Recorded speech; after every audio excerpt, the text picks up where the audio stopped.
ମୋ ନାଁ ହେଉଛି ଭାଗୀରଥୀ ପାଟନା। ମୁଁ ଏସି ମୋର୍ଚ୍ଚାର ଜିଲ୍ଲା ସଭାପତି ବିଜେପିର କୋରାପୁଟ ଜିଲ୍ଲା।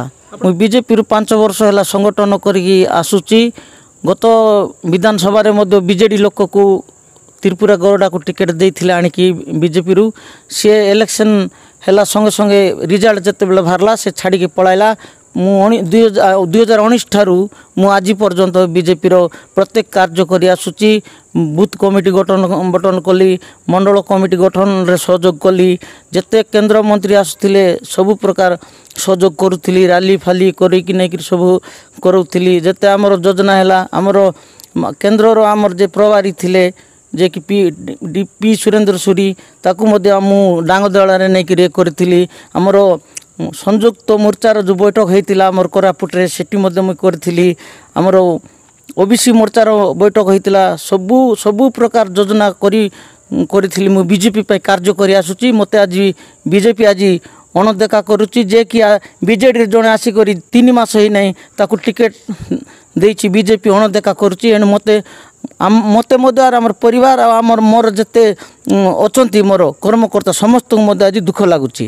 ସେ ତାକୁ ତ 2019ରେ ତାକୁ ବିଜେଡ଼ିରୁ ମଧ୍ୟ ଟିକେଟ୍ ଦେଇନଥିଲା। 2014ରେ ଦେଇଥିଲା। ସେ ଯେହେତୁ ହାରି ଯାଇଥିଲା 2019ରେ ମଧ୍ୟ ତାକୁ ଟିକେଟ୍ ଦେଇନଥିଲା। ସେ ସମୟରେ ଆସିଛେ ଯଦି ଦଳ ପାଇଁ ସଂଗଠନ କରିଥିଲେ ମୁଁ କରିଥାନ୍ତି। 2019ରେ କଲା ନାହିଁ, 20ରେ ଆଇଲା ନାହିଁ, 21ରେ ଆଇଲା ନାହିଁ, 22ରେ ଆଇଲା ନାହିଁ, 23 ଲାଷ୍ଟ ନଭେମ୍ବର 8 ତାରିଖରେ ମୁଁ ଦଳ ପ୍ରତି ମୁଁ କାମ କରିବି କିନ୍ତୁ ଟିକେଟ୍ ଆଶାଇ ନାହିଁ ବୋଲିକରି ସେ ପ୍ରତିଶ୍ରୁତି ଦେଇକରି ସେ ମିଶିଥିଲା। ନଥିଲେ ଆଗରୁ ଆକା ଆମେ ତାକୁ ବିରୋଧ କରିଥାନ୍ତୁ।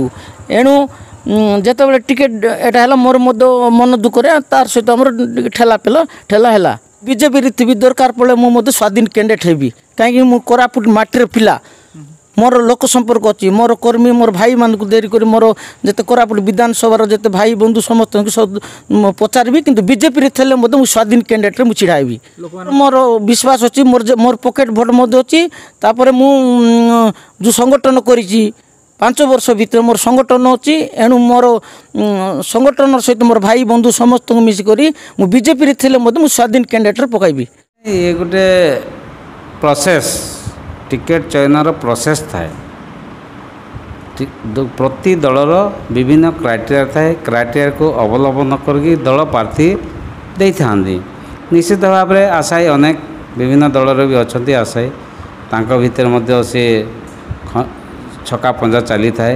ଆମ ଦଳରେ ମଧ୍ୟ ସେ ହୁଏ। କିନ୍ତୁ ସେ ଯେହେତୁ ଗୋଟେ ଆଶାୟୀ ପ୍ରାର୍ଥୀ ଥିଲେ ତେଣୁ ସେ ସେଭଳି ଭାବରେ ତାଙ୍କର ବ୍ୟବହାରଟା ରଖିଲେ। କିନ୍ତୁ ଏ ଦଳ ପାଇଁ କ୍ଷତି ନୁହେଁ।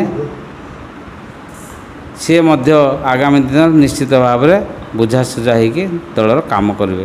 ଇଏ ଗୋଟେ ଶ୍ରେଷ୍ଠ ଦଳ। ଏ ଦଳରୁ କୌଣସି ଲୋକ ଯାଇନାହାନ୍ତି। ଏ ଦଳକୁ ଆସୁଛନ୍ତି କିନ୍ତୁ ଯାଉନାହାନ୍ତି।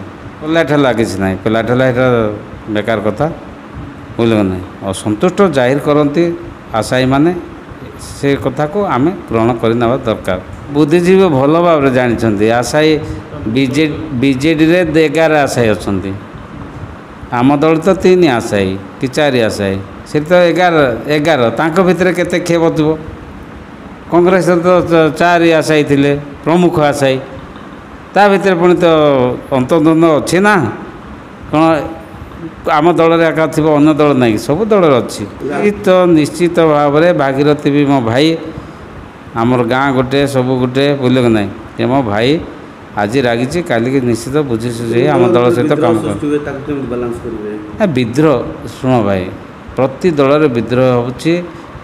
ଦଳମାନେ ବିଦ୍ରୋହୀ ଅଛି, ଆଉ ଦଳରେ ମଧ୍ୟ ଆମର ସମ୍ମାନ ଅଛି, ସବୁ ଅଛି, ବୁଝିଲେ କି ନାହିଁ। ତାକୁ ଆମେ ସଜାଡ଼ିକି ନିଶ୍ଚିତ ଭାବରେ କାମ କରିବୁ।